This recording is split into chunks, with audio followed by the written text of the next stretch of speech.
Hey everybody, I'm Tim Grieve and I'm the executive editor of Protocol, where we cover the people, power, and politics of tech. Thanks for joining us today for TV's Tipping Point, and thanks to Roku for underwriting this event.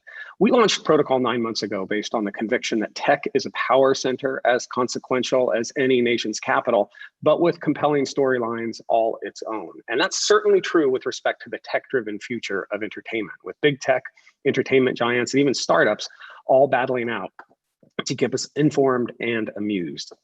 It's a story every bit as dramatic as anything that ends up on our screens or our speakers at home.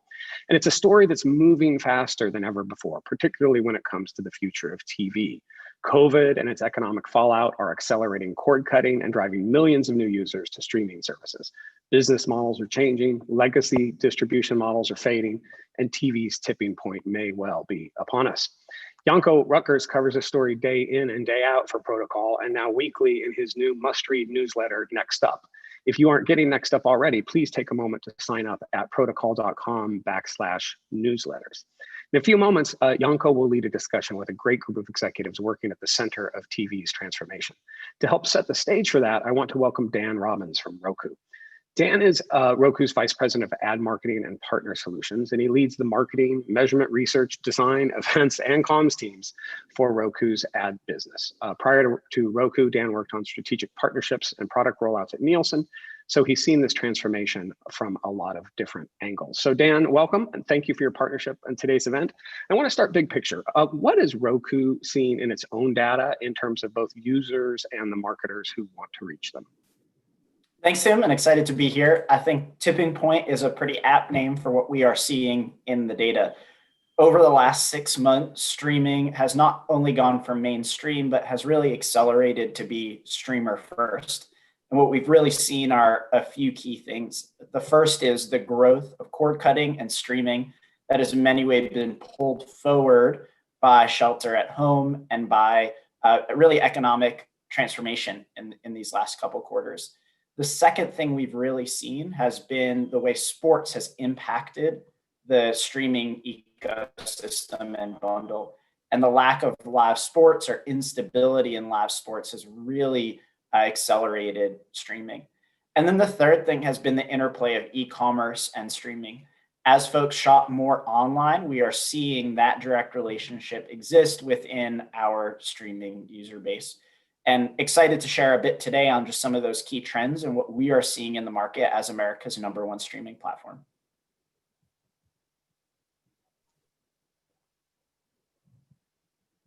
And you have some slides you want to share?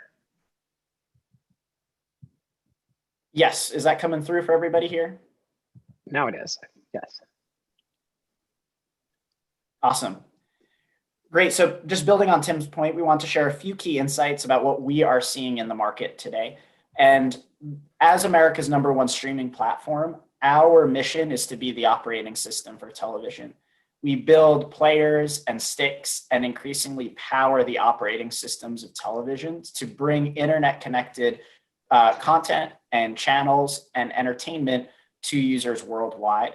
And our goal has long been not only to build the best possible experience for consumers, but also the best possible experience for content owners to help them take advantage of this tipping point, build, monetize, and engage audiences, and to build the best possible experience for marketers to bring the tools and targeting and measurement of the digital advertising world onto the largest screen in the home. And so today I just wanted to really highlight two key trends that we are seeing as this tipping point has evolved. The first has been the shift to streaming and the way it's accelerated. Over the last few quarters, Roku, as America's #1 TV streaming platform, has seen the acceleration in streaming hours. In fact, we streamed more hours in Q2 of this year than we did in 2016 in full, which just goes to show the way that migration from legacy or traditional TV has accelerated into the streaming ecosystem. One of the key drivers of this acceleration has been live linear sports. What we found is that as sports has gone dark or has been back and forth or unstable, we've seen that those live linear sports fans are not necessarily returning to traditional TV. In fact, about 35% of MLB viewers returned for the season this year, only 40% of NBA viewers, 40% of traditional NHL viewers, and 46% of traditional TV NFL viewers. And really the key takeaway here is that these consumers are increasingly migrating to streaming. What we've seen is that this viewership has moved to a couple key places. The first has been obviously sports content, but streamed. However, the second has been an increase in lifestyle and engagement content, things like education, DIY, home, and health. And the growth of this has really evolved over these last few months. One thing we've seen brands really engage in this tipping point is the ability to actually help curate and sponsor some of these experiences. So what you see here is actually Rocket Mortgage, which took their sponsorship of March Madness earlier this year and helped to curate this shift to streaming so cord cutters and light linear TV viewers could easily find the game on their streaming device. The second key thing we've seen has been a shift to e-commerce and the way that's interplayed specifically with streaming television. Now, what you see here is some research that we recently released with the Harris Poll. And what you can see is that perhaps to no surprise, the percent of holiday purchases that will be made through computer, mobile, and other digital platforms will increase significantly this year, with in-store purchases declining from 47% in 2019 to just 36% in 2020. Now, what's perhaps most interesting about this, though, is the way it interplays with TV's tipping point and the shift to streaming. What we found in this research is that streamers are leading this online shopping surge. In fact, the primary shopping location for streamers is about 79% online versus 21% in-store. Now, when you look at the audience that are non-streamers, what we see is about 55% of those are primary online, while 45% are in-store. And the key takeaway here being that the relationship between streaming and e-commerce are inextricably linked. One thing we've seen marketers do to really take advantage of this is use the home screen and the streaming first platform to help move into e-commerce. For instance, Energizer here was able to use this home screen to help engage the shift of entertainment into a more digital first world, providing a $4.99 credit to any Roku streamer to watch a premiere on Fandango now. And this represents a big shift specifically within theatrical, but shows how brands can move beyond the 15 or 30-second spot to help cater and build an experience that truly feels streaming native. And finally, we've looked a bit at how consumers are thinking about the value exchange in a world where TV has gone streaming first. And what we found is that the interplay of these brand experiences together with video advertising drives 4x more purchase intent than just video alone. And the key takeaway here being that streamers are looking for a value exchange. They want brands and content owners to partner and help to deliver something that's more engaging, novel, and unique than just a traditional TV ad. And what's super exciting about TV's tipping point is that it provides the canvas to be able to build those experiences for shoppers that are changing their habits this holiday season. And so in sum, what we're really seeing over these last few months is that streamers are here to stay. For the first time ever, adults 18 to 34 spend more time streaming TV than they do watching traditional TV.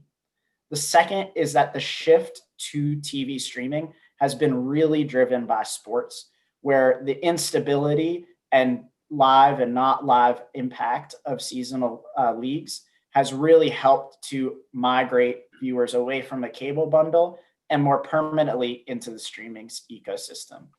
And then the last is that streamers are shifting to e-commerce. And we see that tight interplay this holiday season between streaming and shopping online. So with that, I will hand it back to Tim. Thanks, Dan. This is super interesting. I have a couple of quick questions I want to ask you about. First, on the advertising side, are there sectors or industries that have been more aggressive than others in making the pivot? And how are the most effective companies approaching streaming for marketing purposes? Sure. So I'd say, we've seen anybody who's advertising on TV is now really leaning into streaming, in part because there's a secular erosion in live linear TV ratings. So if you want to build that reach, you need to start to look at other platforms because it just no longer exists, particularly for the younger demo in the traditional TV bundle. More broadly, the marketing ecosystem has no doubt been affected by the events the last few months. We do see industries like travel and hospitality and retail pulling back some of their marketing spend, but we do see other industries really leaning in. And to your question, Tim, about where do we see some of those market leaders or success stories coming, it's really from folks who are bringing the tactics and the discipline from digital advertising onto the TV screen that have been the most successful. So they are doing one-to-one targeting just like they would on digital buy. They're measuring incrementality and seeing whether somebody saw an ad and then visited a store, downloaded an app, or signed up for a service. And so that shift of being able to provide the targeting and the attribution has been where those leading brands across verticals have seen the most success. Interesting. And one last question, and it's about the sports aspect. And I was interested because it dovetails sort of with my own experiences. I'm a college football fan, but haven't been watching much for the last year because my team hasn't been playing. But they start playing this Saturday. And I realized this week, I need to figure out how to watch it as if I'm starting from scratch because all of my habits, all of my routines in terms of how I watch TV now are broken, particularly with respect to sports. How much of the growth in streaming do you think is that the pandemic has broken people's routines and habits and forced changes, and how much of it would have happened if there had never been COVID-19? It's a good question, and I'd say our crystal ball is as murky as anybody else's. What we had seen before the pandemic, though, was an acceleration of cord cutting and the shift to streaming.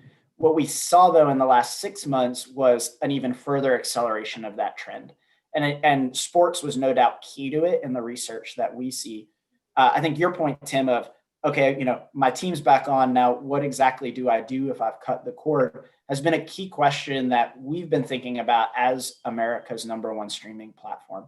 And that's actually where something like that Rocket Mortgage example is interesting because we believe that brands actually have a pretty big role to play in helping to steer that content discovery process.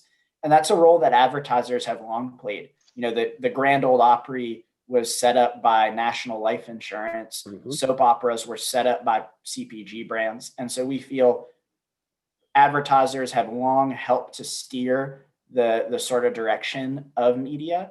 And there's a big role for them to play here, even amidst a lot of subscription services. So we put a lot of effort into hopefully answering that question, Tim, which is, I want to watch the game, but I also don't want to be paying the average of $180 a month for a cable bundle while live programming is off. Sure. Excellent. Well, thank you very much, Dan. Again, thank you for Roku's sponsorship of today's event. And I'd like to turn it over now to Janko to lead our panel discussion. Hey, thank you for having me. Thanks a lot.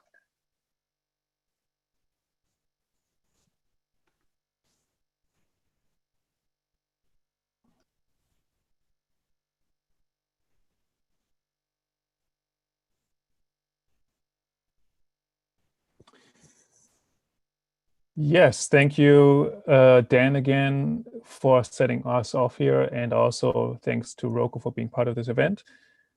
My name is Janko Rutgers. Again, I'm a senior writer for Protocol, and I am joined today by a great panel, including CBS News Digital Executive Vice President and General Manager Christy Tanner, Cinedigm Digital Networks President Eric Opeka, Tubi founder and CEO Farhad Massoudi, and then last not least, Whirl CEO Sean Doherty.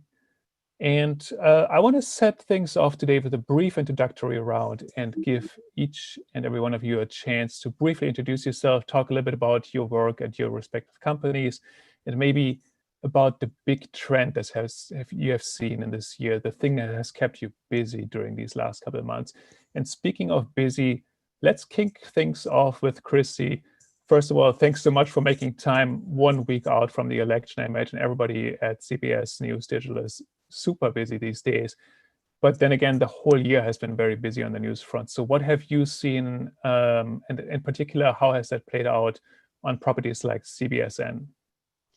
Well, the big trend, Janko, and thank you for having me, is remote work. So I am working remotely from a log cabin in Maine, and I'm on the porch, which is why I'm all bundled up.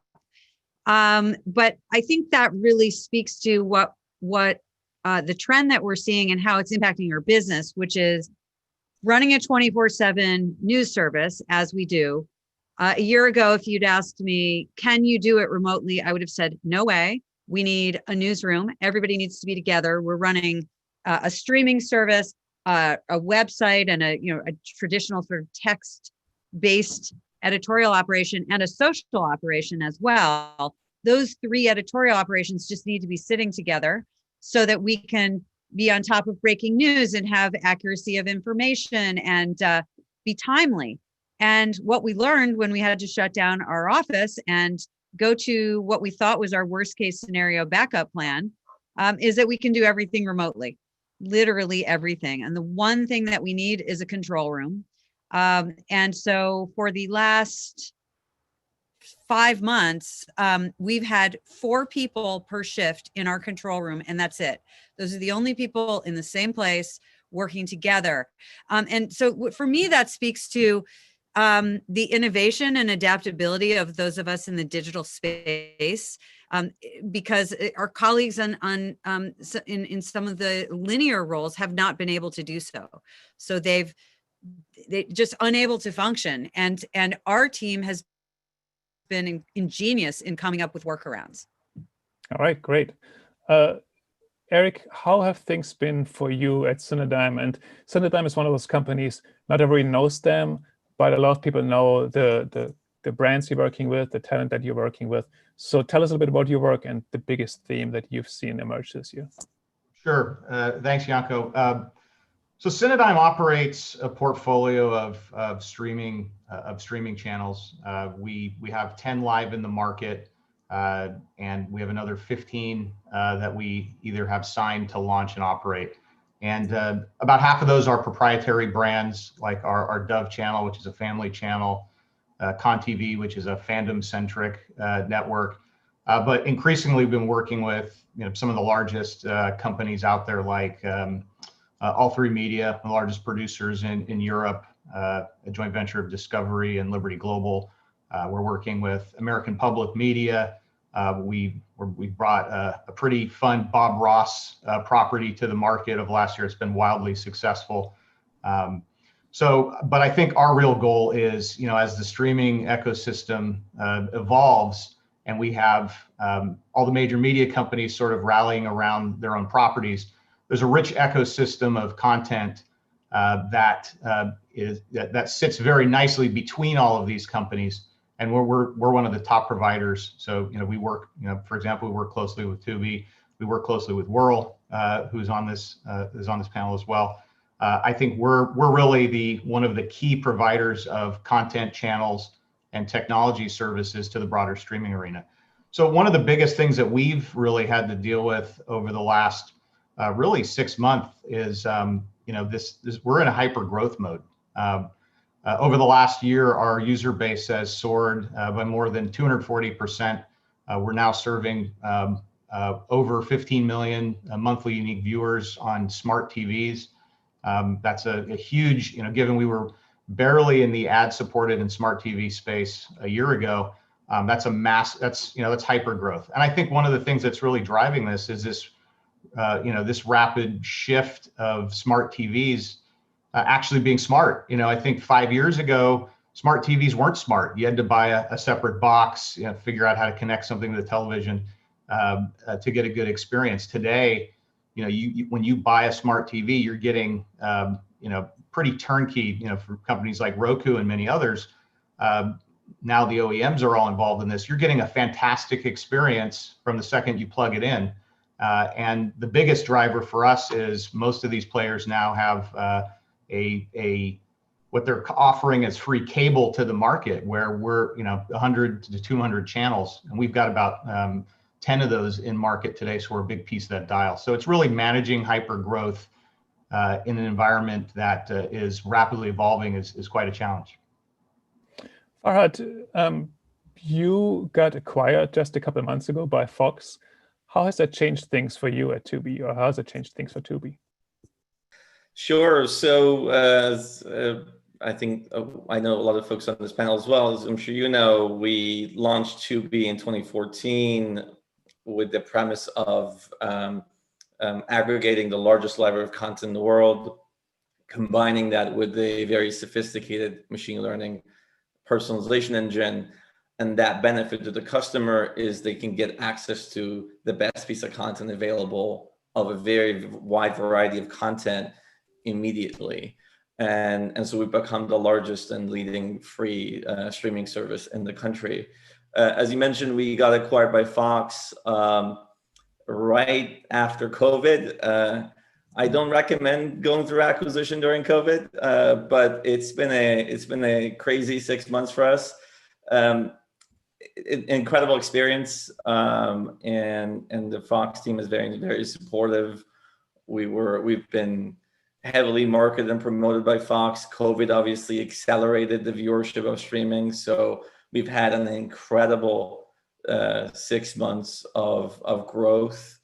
So it's been an exciting and yet crazy and experience for the past 6 months. And last but not least, Sean, Whirl is one of those companies that provides some of the plumbing for a lot of the services that are out there. So you're not necessarily, consumers won't know you, but you're part of many of the services out there. So tell us a little bit about some of that work and also the biggest theme that you've seen emerge over the last couple of months. Yeah, thanks, Janko. So we're a B2B service. Like you said, we sit in the middle, really, between content and distribution. Our customers are mostly media brands, video producers that create content and want ad-supported distribution on lots of streaming services around the world. So we run this network that interconnects all of those things and connects those streams to advertisers. The thing, I was having a hard time last night thinking of one thing that was the big thing that's been happening. I guess I would say, I think there are two. Globalization is a big thing for us. We see a lot of US and international media brands looking for frictionless, free ad-supported distribution on streaming services all over the world. It used to be kind of a US-centric, US media brands going to US streaming services, but now, we're in 16 countries and tens of millions of users around the world on connected TVs and smart TVs and connected devices. So globalization is a big trend. Monetization is probably really the key thing. In 2019, like you said, we're plumbing. So 2019, most of our customers were trying to get the pipes in place, arrange distribution to different streaming services, make sure it all worked. They could insert ads and measure it and monitor it and keep it going.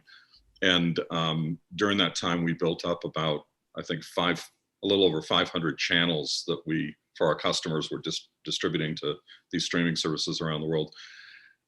Now that the pipes are in place, and that's kind of rudimentary, it's all about monetization. So fill rate, selling advertising on these services, selling at the highest possible CPM, the yield, those kinds of things.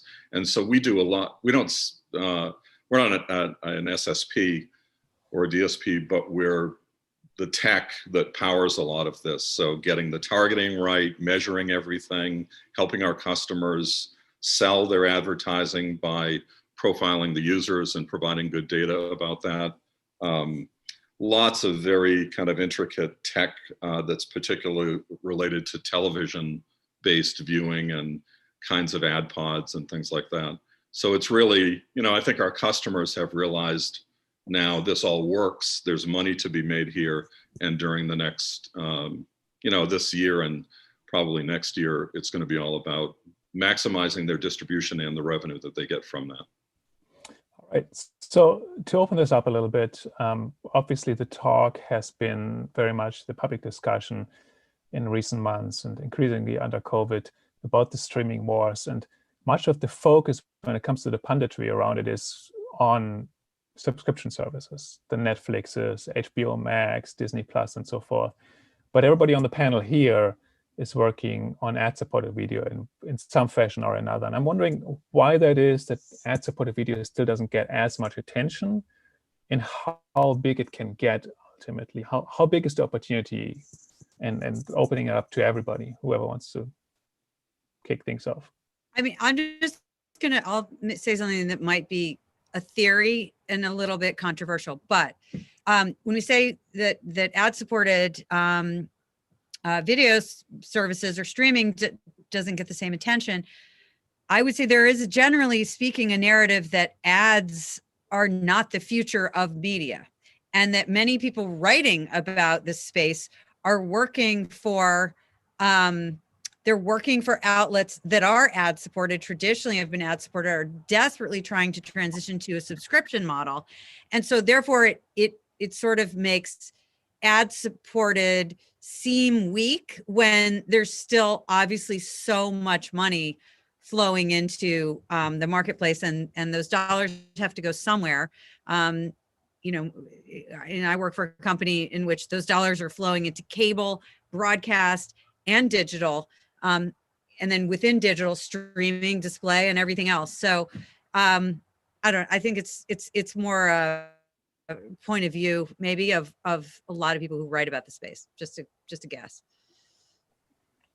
I'll just add, I totally agree with Christy, but also the fact that one is subscription services, their purpose in this world is to offer us original content. Original content is very noisy. People talk about it, such and such show, movie that comes out, and therefore it's a lot more in the media than ad supported, which generally speaking relies on library content.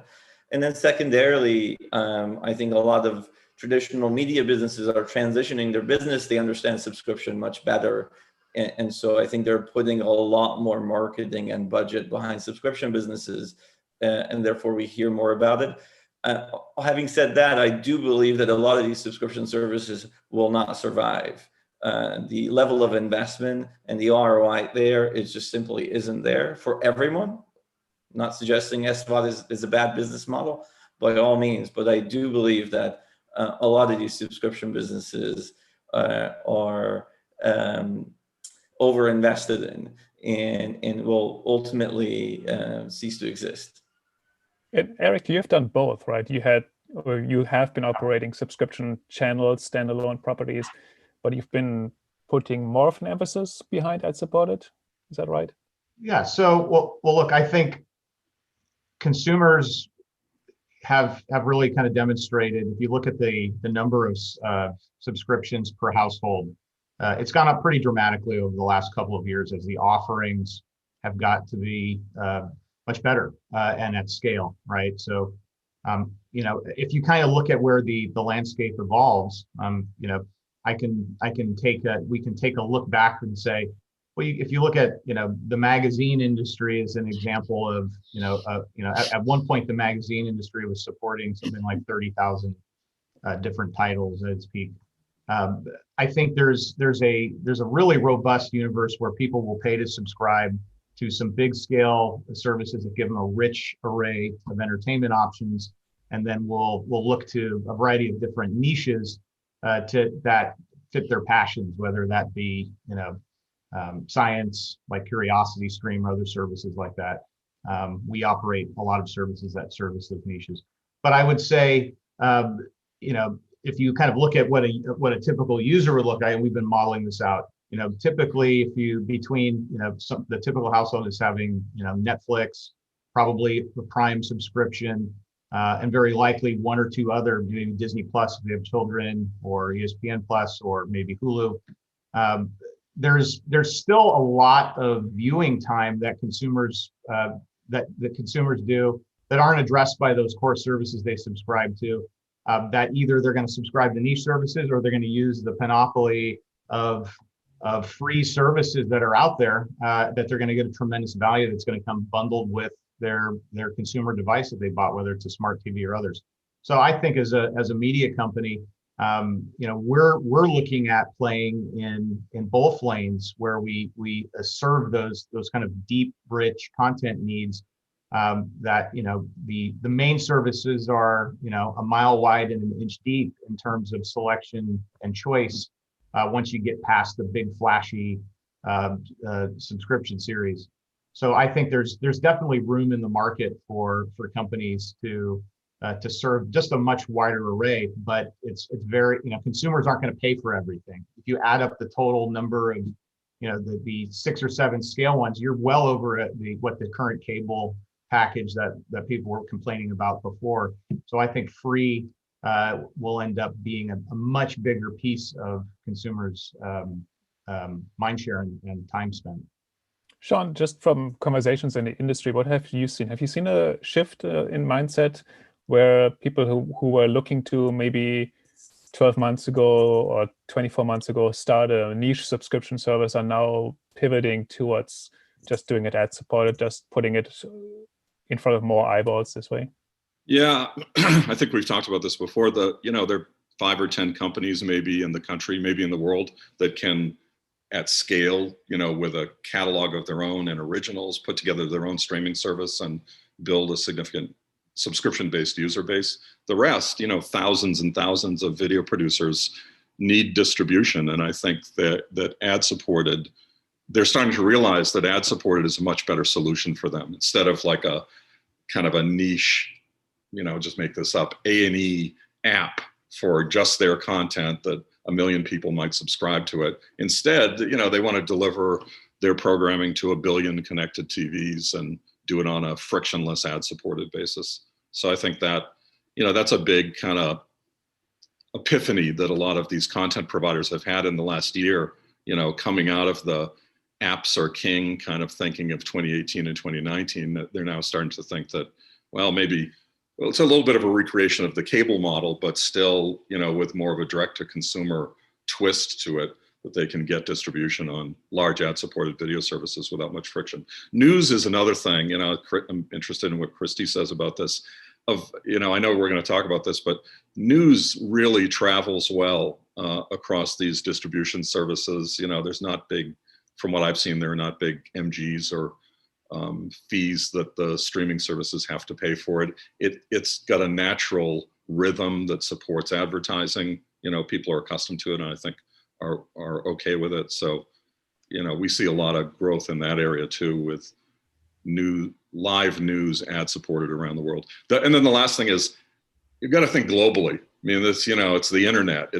These aren't cable systems that are just in Philadelphia or just in Los Angeles. There's an opportunity to create global networks now with these streaming services that span the world. And I think, we need to, subscription is not so popular in Europe or in Asia or in Latin America. Ad supported, I think, has a lot more legs in those places.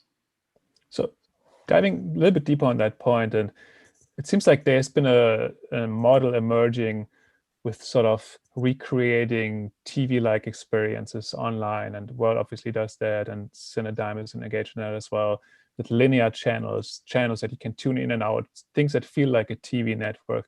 And arguably the ones that have been pioneering this are the news channels, right? Channels like CBSN. So Christy, maybe you can talk a little bit about the thinking behind that, why you didn't set out to just make an on-demand clip experience, but why you actually made it a news network, essentially. Well, I think as Sean said, that live really makes a big difference. And you can find on-demand clips anywhere, but what we have seen is that the majority of time spent is with live. There's also a need for immediacy and accuracy and timeliness, and on-demand just does not do that. And so, we've been pitched being a part of so many sort of aggregated on clip experiences over the past 5 years since I've been running CBSN. The idea that a service might take, a CNN clip next to a CBS clip, next to a Fox clip, and create a curated news stream based on a user's preferences. And there is nothing in any research that we have done or in our experience with our audience or any analytics that we see that would suggest that that's a good idea. Yet we've probably been pitched it, 5 or 6 times. So there's a push and a pull, because as Sean said, news travels well.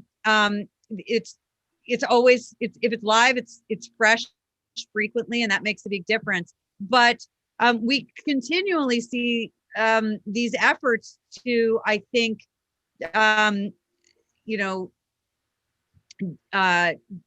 disenfranchise trusted brands.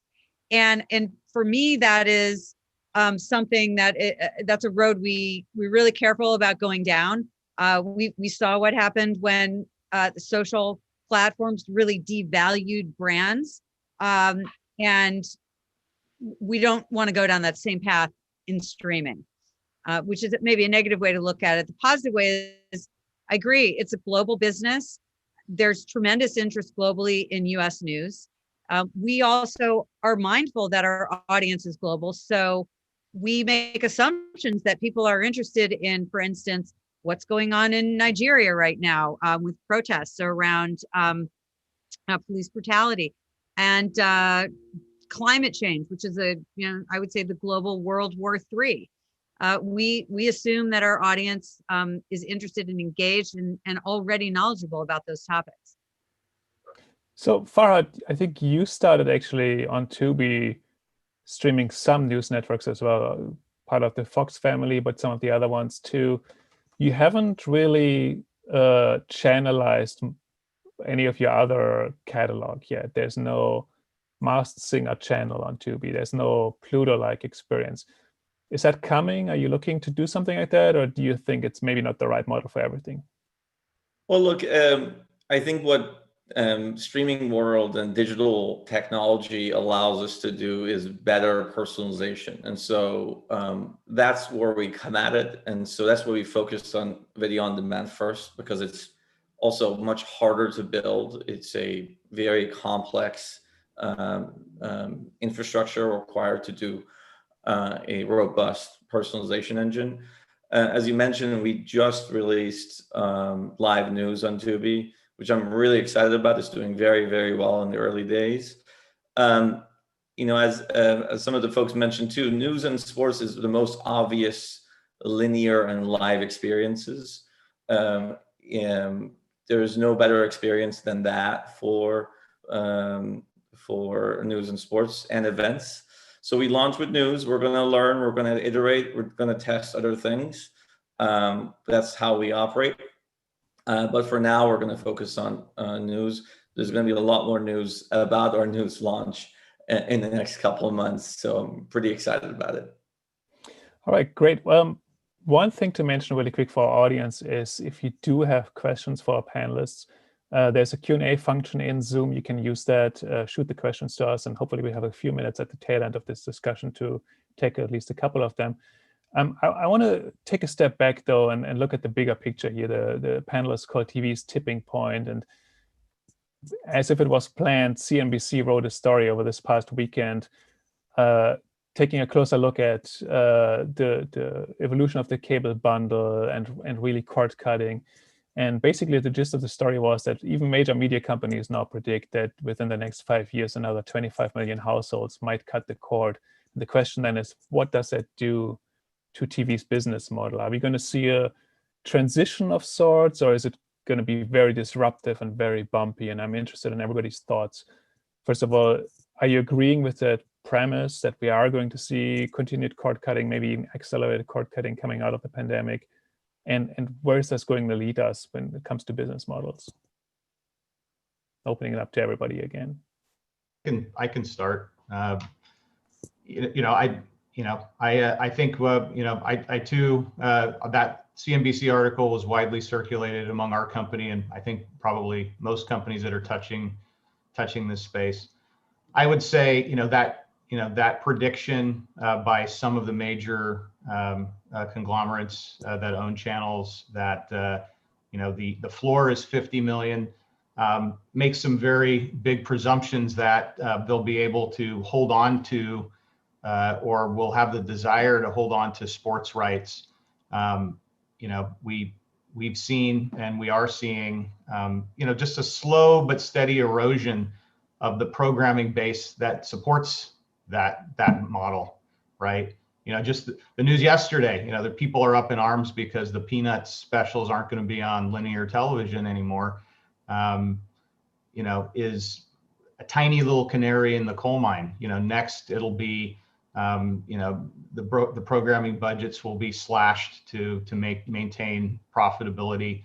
So I think, they're in the major broadcast conglomerates are in a very difficult position where they're having to increase programming rate, carriage fees, while providing less content and reaching fewer users for advertisers. So in essence, they're Wile E. Coyote off the cliff, hanging there. And I think that, you can't defy gravity forever, right? Programming rate increases have to stop at some point. But, if the strategy is to put the best programming on the crown jewel streaming services, I think, some of those numbers may even be optimistic, especially if, the big tech companies make a very strong play to price sports rights out. The other news I've saw, the rumor is, as CNN is being pursued by Bezos, right? So are we now seeing a two-pronged attack on the two core things that really keep people in the bundle at all, which are sports? Bezos heavy into sports. First is Thursday Night Football. Next it'll be, a couple games on Sunday. Suddenly, Amazon and Apple and Google are in a bidding war for the NFL, right? I just think if you look at those sort of dynamics and what companies are going to have to do to survive, I think that the traditional model breaks down pretty quickly. I think that 5-year time span may be wishful thinking. I think you may start to see cracks emerge. They already are emerging. They may emerge even more quickly. Yeah, Janko, I would add to that. I worked in cable for a long time. It's all over for cable. The cord cutting is one indicator, but for anyone that's ever bought cable, it's really hard to cut the cord. these agreements that they have and multi-year and discounts and all these things kind of keep people locked in, and it's hard to do it. But the leading indicator of that is viewing time. And everybody is reporting. I mean, even Nielsen is saying that 25% of television viewing time is now streaming. Samsung is saying that if you're a smart TV owner, over 50% of viewing time is streaming. That's a problem for the cable networks. They have to follow the audience. And we have lots of customers that are cable networks. And in 2018 and 2019, it was kind of like, we'll take a look at this. It'd be an interesting little experiment. But now it's fear, because they can see quarter over quarter declines in revenue from legacy cable distribution, viewers migrating to streaming, and they've got to catch up. And they've got to, launch channels, linear channels or VOD or whatever, ad-supported on all these streaming platforms as the viewers are shifting their behavior. So I think, there's probably a tipping point there where, what's the last cable channel that's going to be left still on cable TV as all this migration finishes over the next few years? I don't know. I mean, I just add that, look, I don't think anybody at this point questions that, the cord cutting is going to continue. I think one thing we all have to remember is that at some point it's going to plateau, because there's going to be much older folks that are used to the interface and the product that they may not switch. But for the foreseeable future, it's going to decline. I think the big question for me is, for these media companies that are heavily investing in streaming, can they sustain the decline of the traditional business, which is far better than streaming? And all of us are in streaming. We recognize that cable is a much better business. If that's declining and they're aggressively losing money on launching streaming services that are not projected to make profit years into the future, how is that going to play out? I think that's a really interesting trend to watch for. To the point that Sean just brought up with the last network left on cable, maybe we're not quite there yet, but I'm interested if anybody has any predictions about when we're going to see networks actually spin off cable wholeheartedly. At this point, it seems like more cable brands, cable networks are using their brands to launch new standalone channels. Maybe some of this is experimentation. I think A&E has a bunch of channels out there, for example. And broadcast networks doing the same thing, and CBSN is probably an early example even for that. But when are we going to see actually networks transition off cable? I would say, I think you're going to see a couple different trends. I think one, I think some of these channels are, you look at some of the lowest rated channels that were really the sort of beneficiary of forced carriage. You take our these fledgling startup channels and third tier, fourth tier channels just to sort of goose the total carriage fees that really have no viewership. Those are going to end up being shut down. There are some of them already being wound down. There's already been a lot of plans announced on how those are going to be handled. I think the second phase of what you're seeing is, a reversion of, elimination of original programming on some of the larger, networks that have traditionally, been big general audience plays, and that programming shifting away from them and shifting more to a catalog strategy. You're already starting to see this a little bit at TNT, TBS, and others. I think you're going to see an acceleration of that strategy over time. But I think, what will likely happen is companies over the next 18 months we're going to be looking at they're going to have a very serious conversation. I think, this is a perfect scenario for private equity to come in. These are the kinds of assets that they love to ride down. These have very predictable cash flows from carriage fees. So I think what you may see is, a consolidation play from private equity or others to really take, the cast off. Very similar to what I think you saw in the newspaper industry, where some of these companies kept their very valuable broadcast and video assets and either spun off into a tracking stock, the less desirable low growth assets, or ended up selling them off, peeling them off private equity. So my prediction is you're going to see a lot of that happening over the next 36 months. I don't have a prediction on who's going to do it first. I think it's, if all you have to do is look at companies like, where they hold these assets and their share prices are depressed because they're not getting a good multiple on the cable business, which is no growth. So I would say, the fastest way is to sell them off, shut them down, or de-minimize them so they can focus on the brass ring, which is competing head to head in the streaming wars. Chrissy, Viacom CBS obviously has a bunch of cable channels out there too, but coming from a broadcaster, a big broadcast brand, does it give you a little bit of a different perspective on all of this? Well, yeah, it does. I think it really depends on how much a company is willing to invest in digital, which CBS did a long time ago. Really made a very strong commitment to streaming in 2014 when it launched CBS All Access and CBSN. And now on the news side, we're seeing NBC and ABC jump in a much bigger way this year. CBS has a head start, and I do think that gives us some strength that is hard to build up. We have a really excellent marriage of technology and editorial, and though it may seem like perhaps a commodity or easily replicated, having done it for 5 years, I can say it isn't. Yeah, take a quick look here at the Q&A, and a couple of questions are coming in already. One subject that I wrote about this as well this week was the launch of T-Mobile's new TV service.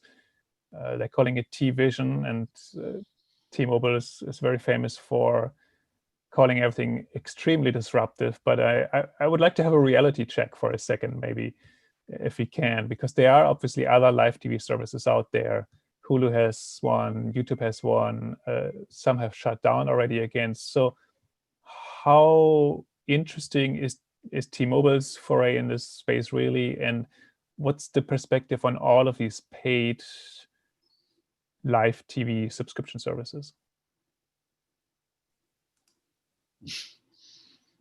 I frankly haven't looked much into T-Vision, so I'll confess that. But look, I think that there is an audience for virtual MVPDs. It's just that it's much smaller than these cheaper SVOD services, but they're much more expensive. So I do believe that if you fast forward 10 years from now, there'll be a handful very successful MVPD services, virtual MVPD services.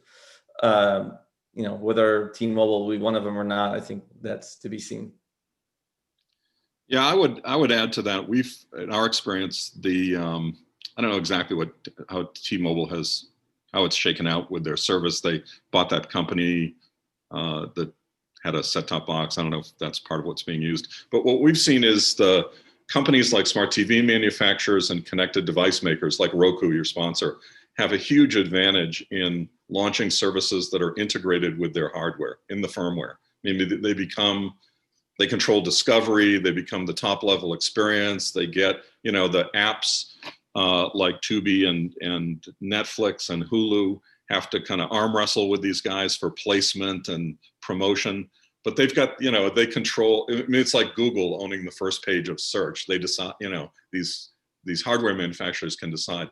That's a big advantage. If T-Mobile, I don't know, it's a device or something that they're distributing to their customers, they're a huge mobile provider. If that's the case, they'll have that same advantage that the smart TV and connected device manufacturers have in promoting their own content and giving it premier placement and all that. And it matters a lot. I would add one thing, Janko, is that I think one of the things that the challenge of the virtual MVPD business to date is that it was originally envisioned as a way to stem cord cutting, right? To keep people within the ecosystem of Dish, and to take advantage. Dish really was the first to be in that space with Sling. But I think the challenges with that space, one, the rising, escalating cost of subscriber, of channel, of carriage fees, has made it a negative gross margin business. So most of these businesses lose money for every subscriber they sign up. That's a very tough challenge to overcome. So because the idea is you need scale economics, but over time, I think what they're finding is the only way they can afford to operate is to raise costs. And then you look at most of these packages today, they cost as much as cable television anyways. Cord cutters really, if you read any of the cord cutting forums or boards, cord cutters are kind of pulling their hair out because they switched over to Sling and Dish and other when it was $20 a month. Now it's $40 a month on average. So there's no cost savings. And what really is people are stressing about that are doing this is, all I really wanted to do was subscribe to AMC, or all I wanted was the Hallmark Channel or these 2 or 3 other channels. That was really, that's really what people want. And none of these services address that core function of allowing people to subscribe to the channels they want. So I think it's going to remain a niche business. The costs are too expensive. I think T-Mobile is in the right direction by offering more narrow bundles oriented around entertainment channels at $10 a month. That's better than anything that's out in the market.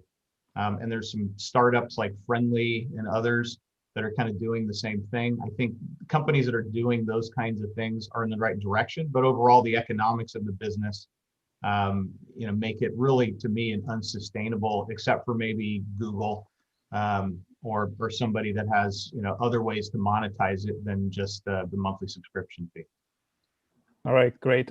We're almost up for time here, almost hitting the hour. So I want to do one last round and ask everybody about their predictions/plans for 2021. You can pick either one of them. I know predicting anything in this environment, even a month out, is kind of hard. But so what are you looking forward to for next year? And let's start again with Christy, maybe. Well, my prediction is one way or another, regardless of who becomes the president, we are going to see really major shifts in the political landscape that will continue to drive news forward. A lot of people have said that, they think that news is seeing a Trump bump. Even if Trump is not reelected, somebody else said this, not me, that what we're really seeing is a trust bump, and that people are looking for trusted sources of news. We are still going to see polarization exist. We're still going to see a need for trusted brands to sort through this. And so my prediction is that brands such as CBS News will continue to be important as we sort through whatever the hell is going to happen in the next week. That is a big question mark. But Eric, why don't you pick it up there and tell us a little bit about your plans/predictions for the next year? Well, I think a lot of panelists today touched on this, but this is a global phenomenon. So our focus over the next year is really going to be to take advantage of the fact that 260 million smart TVs are sold globally, and more than 70 million in the US. So our focus is really going to be whether those users want to watch linear baked in at the firmware level, if they want to download our content as apps, or wherever they might be, we want to be able to address them. So our focus is really going to be looking at how we can continue to address our partners' needs who are in this space, and consumer needs, which is in just such an unprecedented time of growth, really providing great experiences and high volume at a global scale it's a big challenge, but we're up to the task thanks to partners like we have on this panel today. All right, Farhad, 2021. Well, look, in the past 2 years, we've seen a slew of entertainment-focused SVOD services launching. unfortunate that COVID happened, but due to COVID, the productions for a lot of these services have been halted. That means less and less originals, especially in the next 9 months. So these services are now not enjoying the initial big announcement, and B, lack of original. I expect SVOD services, especially smaller ones, to struggle in 21. And I do believe that the AVOD will accelerate, not only because they complement a few SVOD services in your household, but also TV dollars are moving away from traditional TV due to lower ratings. And so the wind is behind the sail of AVOD services on the revenue front. So I do believe 2021 will be a massive year for AVOD. Sean, what's your take on what next year is going to bring? Yeah, we're really focused on trying to solve a kind of outside of the US problem. Our US business is growing, and as is streaming in the United States, it's kind of a flywheel. It just keeps going and going.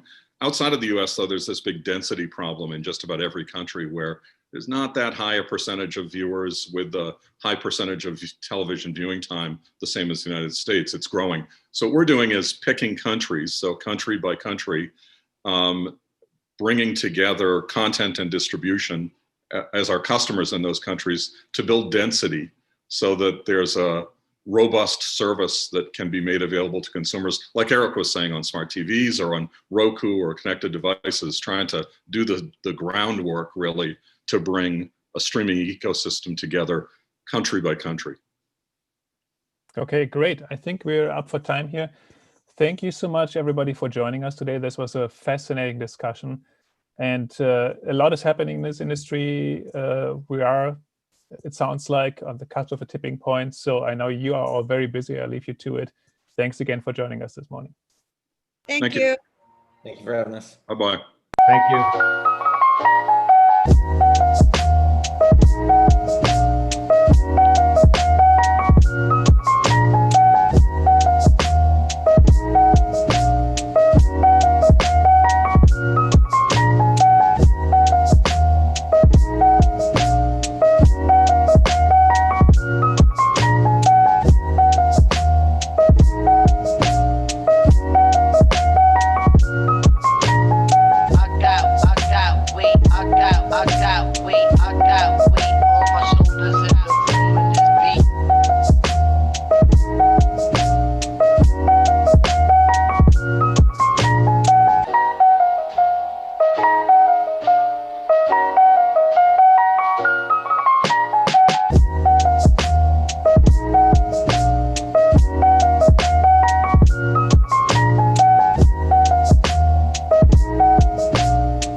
I got, wait, I got.